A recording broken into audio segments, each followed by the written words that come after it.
I see this play out in front of me all the time with my couples. They'll come in, they'll sit down, and they'll begin discussing something important about their relationship. That's why they're there. And what will happen is they begin to discuss it. Something will shift. Something will not have settled very well for one partner in what was said or described. And here, what I see play out is they begin to have a rupture in real life right in front of me.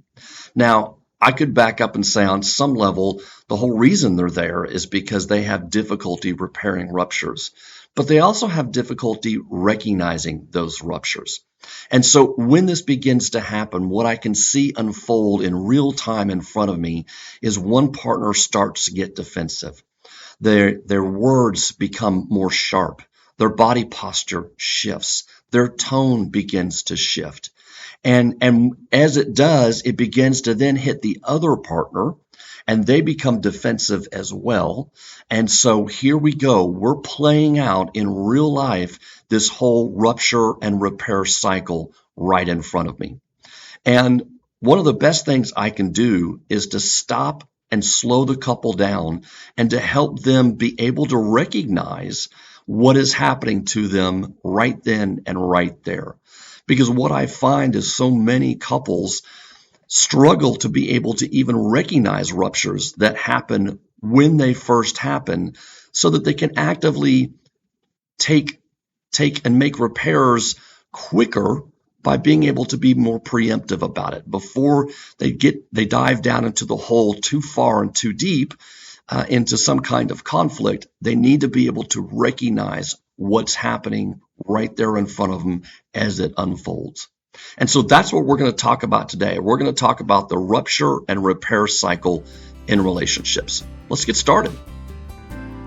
Welcome to Trauma-Free Relationship, a podcast that provides support and guidance to help heal the wounds of attachment trauma. Whether you find yourself struggling with unresolved issues in the past or have experienced trauma in your current relationship, our goal is to provide accurate, scientifically informed information, as well as the tools to help you create a secure connection between you and your partner. And here's your host, Tom Philp. Okay, all couples have ruptures in their relationship.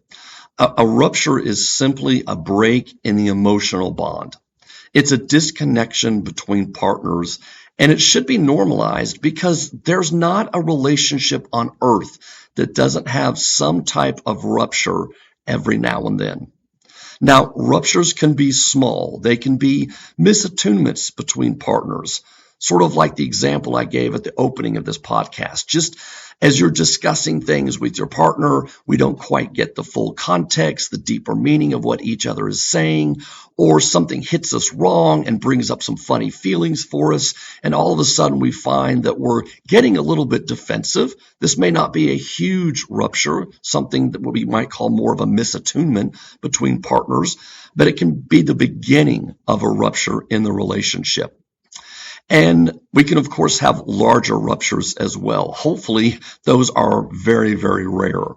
Small ruptures, misattunements, can be oftentimes repaired quicker, but larger ruptures, those take time, and often they can leave much deeper scars on each individual and in the relationship as a whole. Larger ruptures might be something along the lines of a betrayal of trust.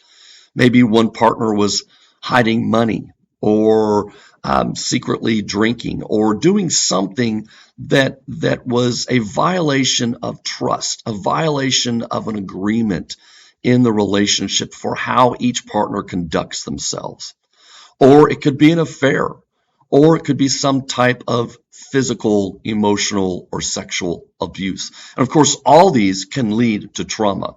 Any type of repair can lead to trauma, and that can be sort of the clinical symptoms of trauma like PTSD, or it can be relational trauma in the sense that it can trigger those deeper wounds that are already there and be re-traumatizing for one or both of the partners.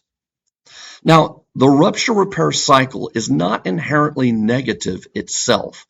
It can actually be healthy for the couple. When there are ruptures and they do get repaired, then it's through the repair process that the couples learn how to grow together. Because when they repair, they deepen their understanding of their needs for each other and for themselves. And then they're better able to communicate those needs to one another. And it's also how, through this process, the rupture and repair process, that the couple builds trust and builds resilience. It's something that I call a collective confidence, because when the partners learn how to repair, then they can become confident that if they do have a rupture, there's an internal sense of security that we're going to get through this. We're going to figure this out. Yes, this is hurts or this is uncomfortable for us to be where we are. We much prefer being connected. But when we're disconnected, there is this internal confidence that we can make repairs and we can get back to a place of connection. And over time, that builds resilience and it builds trust. It builds trust because it sends a signal to each partner that their partner, the other one, is willing to listen and understand and discover what it is they need at different times in the relationship. And that's a very powerful message to be sending to your partner. When we make repairs in the rupture and repair cycle, to be able to communicate, and I don't mean necessarily in words, but through the repair process, we are communicating to our partner that I love you, that I want to learn more about you, that I want to discover more of what makes you tick, of being seen and understood at a deeper level. That just strengthens the relationship and it creates more resilience over time. So a repaired cycle looks like this. The couple is in connection. There's a rupture. The repair is created. And then the couple goes back to a place of connection. They go back to the connecting or to the established emotional bond between the two of them. An unrepaired cycle looks like this. There's connection, there is rupture, there is unresolved or no repair, and then there is a lingering of disconnection in the relationship. It might be eventually that the couple comes back and connects again, but it's not because they've repaired the rupture, they've repaired what has happened. It could be they've just allowed enough time to get back to their normal. They're going on with life normal. So they begin to soften and talk to each other. Maybe it's over a safe subject like the kids, or maybe it's about an upcoming event that they have and how they're going to coordinate transportation. But dialogue begins to enter back into the relationship. Not because we're repairing what happened, but because one or both partners get tired of the icy cold separation between the two. And so there might be a normalization in the relationship where the couple gets back to baseline, but it's not because they've repaired what happens. And as a result, they sort of sweep things under the rug. And then the couple begins to wonder why they keep tripping over the large lump in the rug, why they keep encountering the same problems and this same cycle plays out. And it's often because they are not making the repairs. They're not actually growing together as a couple. So I think about it a little bit like this, the rupture repair cycle. If there's a broken branch that needs mending on a tree. So let's say a branch snaps and it leaves a raw wound in the tree. With time and with care, the tree forms a callus, sometimes stronger than the original wood. So the repairing the break in that branch actually allows for growth to continue. And I think that's a great metaphor for us as couples. When we have ruptures, it can actually come back and be strengthened and strengthen the relationship. As I said, it can build trust and resilience in the relationship and actually can make the relationship stronger. So shying away from conflict is not helpful for certain couples. They have to learn how to have healthy, constructive conflict because they have to learn how to make those repairs when ruptures happen. Now, the rupture is not nearly as important as the repair. Couples learning how to make timely repairs when ruptures occur is probably the number one issue they have. It may be one of the top issues that bring couples into therapy with me. And I see this all the time. It's the lack of being able to repair the ruptures that often lets negativity creep in.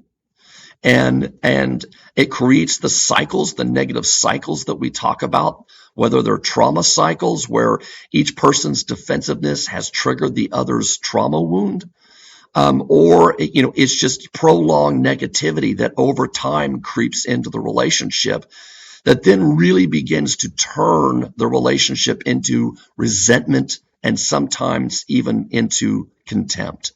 So learning how to repair and make those repairs are absolutely crucial for the couple.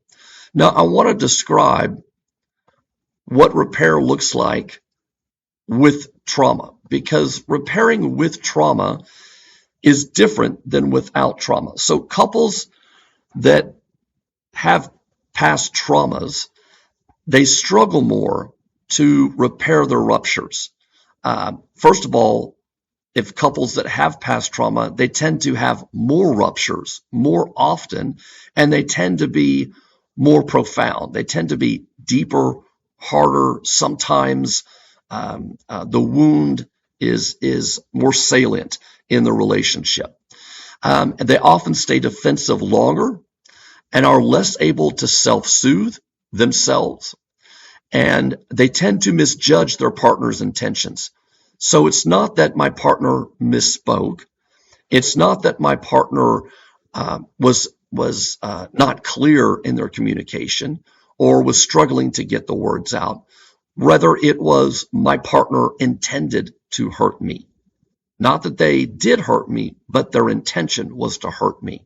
And so they misjudge their partner's intentions. And a lot of this comes up because of the past trauma. And so this type of repair work is harder for couples that have past trauma. Now, couples that don't have trauma, first of all, they tend to not have as many ruptures and repairs. I hope they have some. I really do, because all relationships need to be tested. If a relationship is not tested, then I don't know how it learns how to go the distance. So all relationships need to be tested to some degree. But they tend to have fewer ruptures. The ruptures tend to not be as deep or as difficult as couples that have trauma, and they are usually repaired more quickly. They tend to apologize quicker and to soften into their vulnerability more with each other. They tend to be able to draw upon their secure attachment style, often because they can turn towards each other when they're vulnerable, and they are able to reach out and express their hurt and express their needs. So they're also more quick to be able to understand each other's perspectives and to be able to restore that connection with one another. So there is a difference between couples that have past trauma and couples that don't. And it's often not fair. If you've had past trauma, again, it's not your fault what happens to you, but it is your responsibility to start working towards healing that yourself, because it plays out in your relationships, and you deserve better. You deserve a relationship where you feel safe and secure, and you feel safe to be able to turn to your partner and ask for help or to reveal your vulnerabilities. You deserve to have that kind of relationship, and trauma disrupts that ability to have that security in a relationship. And it does so because, in part, when a rupture happens, it disconnects you longer and makes it more difficult to make those repairs. So let's talk about, if you have anxious attachment, What does the rupture repair process look like for somebody that has anxious attachment? How do they try to make repairs that often don't work? So somebody with anxious attachment might try to make repairs as they push to resolve things immediately. So the anxiety with the rupture that is created in the anxiously attached individual, they want to resolve that as quickly as possible. And so they will often be aggressive or push, or they will pressure their partner to reestablish connection. They will try to fix the issues before they really even understand their partner's feelings. They might offer up solutions. Okay, well, let's just do this. Okay, well, let's just do that. Because they want to get back to that place of connection. Because again, that anxiety that is coming up for them is so overwhelming internally inside the anxiously attached partner that they just want to fix it so they can get back to a place of connection. But they skip over very crucial steps in doing so. And the first step is being able to, one, acknowledge there was a rupture, but two, be able to use empathy to understand where their partner was coming from. What was happening for their partner? What were the deeper feelings that were going on? What was their perspective of the rupture itself? They might try to criticize, blame, or project the problem onto their partner. Again, these are all attempts of the anxiously attached person that are trying to make repairs, but they're doing so at a tremendous cost to the relationship. They might get louder to be heard. They might attack their partner and have little insight into their own contribution. Again, they might end up trying to turn up the heat and pressure their partner for reconnection before they really begin to understand what's going on in their partner, with their partner. So what does the repair process look like for avoidantly attached individuals?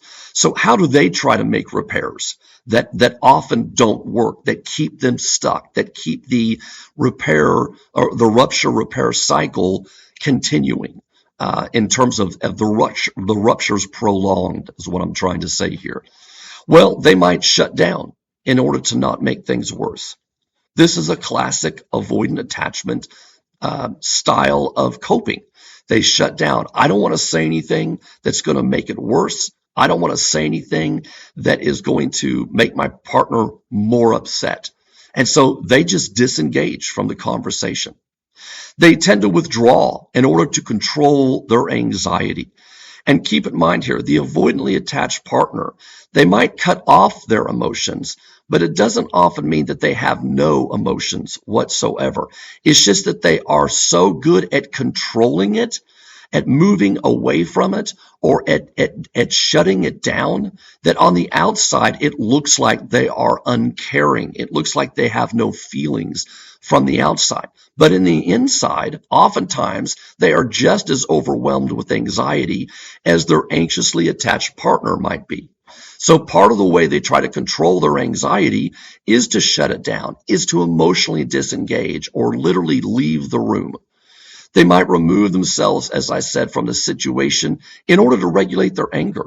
Maybe they get pushed to a point where they can explode with anger and say things that are extremely hurtful in an attempt to end the argument, in an attempt to put an end to the conflict and the rupture and not make things worse. They might get quiet because they get overwhelmed, or they might choose to appease their partner just to stop the fight. Okay, you're right, I'm wrong. Okay, sure, that's right. No, I get it, I hear you. They're just appeasing their partner. I'll say whatever I need to say right now so that this rupture doesn't continue. Or they might use their anger to protect their more vulnerable feelings. So if a avoidant partner is pushed long enough, then oftentimes a reactive rage will come out because they don't have access to their vulnerable feelings that will really allow them to stay connected during the rupture. So they will feel pushed to a point that then they will just do anything to end the argument. and to try to get back to a place of repair, which obviously doesn't work because in their rage, they say things that can be very, very destructive and very, very hurtful. So those are different types of ways that the anxious and avoidantly attached partners might try to repair their ruptures. I want to close with this. What are some effective repairs? And I have a feeling that this isn't going to be the last time that I have a podcast on the rupture repair process, but I want to be able to provide some ideas of what does it take to have effective repair attempts. Well, one of the first things is to take responsibility, owning up to your role in the conflict and apologizing for any hurt that you caused, whether it was intentional or not. So one, you have to acknowledge that there's been a rupture. And just like the way I opened this podcast with talking about couples that are on my couch, and when I see a rupture begin to happen, I will stop. I will slow it down. I will say, hey, did you recognize what just happened here? Did you see that? What did that feel like to both of you? What was happening? There's something really important is happening here. And I think we just need to pause and acknowledge what it is. So being able to acknowledge it is really important. And then secondly, taking responsibility. Ruptures don't happen by themselves. It takes two people to have a rupture in a relationship. And whether you've said something or not said something, you still have a role in that rupture.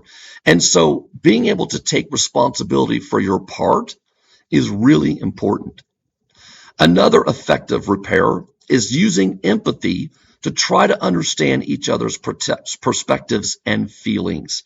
And this is crucial because this is part of the growth process for couples. If we're going to make a repair, we have to be able to understand, what was my partner thinking? What was my partner feeling?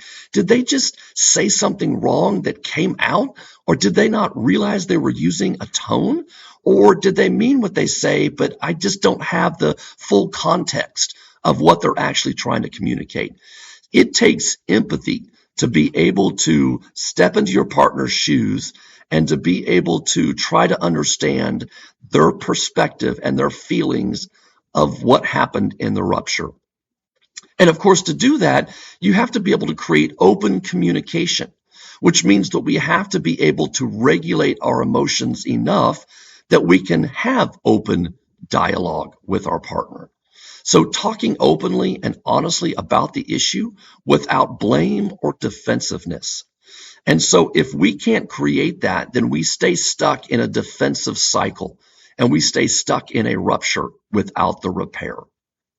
And then if we're able to take that final step and we're able to take responsibility, acknowledge the rupture, use empathy to understand each person's perspective, and we're building that open communication with one another, then more often than not, what I find is that couples are more than capable of being able to make those repairs, come back together to a place of connection with a deeper understanding of each other and themselves and what they need in the relationship.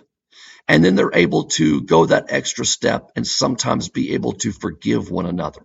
Forgiveness doesn't always have to be from a massive rupture. It doesn't mean that I'm forgiving my partner for an affair, although that can happen as well. Forgiveness can also be small.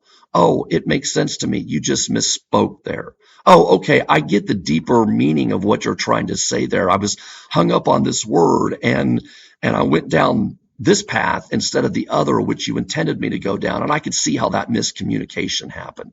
So oftentimes with forgiveness, we can let go of the anger and the resentment, and we can begin to move forward in the relationship, which again creates trust and resilience when we repair our ruptures. Thank you very much for listening today. Hey, as we post these, please let us know what we can do to make this a more useful and helpful podcast for you.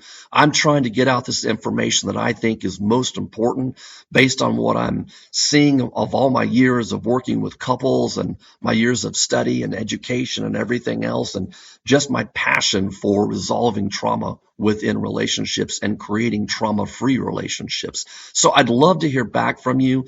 Don't forget, if you need help with any of this stuff, you can go to one of our links in the podcast page. You can sign up for a coaching session. I'd love to put some names with faces and help you guys with any of the concepts that we're talking about here. So if you are questioning or have difficulty with something, don't hesitate to reach out. Until then, we'll talk to you next time. Thank you for listening to Trauma Free Relationship, a podcast for the healing of attachment trauma. You can find us on Facebook, Instagram, or our website at traumafreerelationship.com.